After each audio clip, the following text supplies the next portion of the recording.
আমাদের নতুন বাড়ির একটি ভারী আসবাবের নাম রবীন্দ্রনাথ ঠাকুর। ভদ্রলোকের যা যা বই প্রকাশিত হয়েছে প্রতিটির এক এক কপি অর্ডার করে দিয়েছি। ছোঁয়াছুঁয়ি ঝামেলায় না গিয়ে একটি আলাদা বুক কেসের ব্যবস্থা করাই হয়তো সমীচীন। কারণ তুমি যতই বলো তুমি ঠাকুর দেবতায় বিশ্বাস করো না, এই একজন ঠাকুর যে তোমাকে আপাদমস্তক ভক্তিমতী করে ছেড়েছেন সে তো কারোর অজানা নয়। ভাবছি একজন পূজারী ব্রাহ্মণ ঠিক করলে কেমন হয়। তুমি না আসা অবধি অন্তত যাতে বুক কেসের সামনে নিয়ম করে একটু ফুল বেলপাতা পড়ে। এও ভাবছি তোমার জন্মদিনের দিন সন্ধ্যায় তোমাদের বাড়িতে যখন যাব তোমার বাবার কাছে প্রস্তাবটা পেরে ফেলাই ভালো।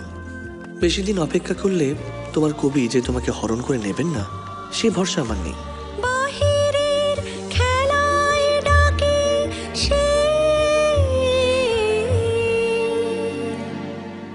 যাব কি করে খেলা ঘর বাদ দিলে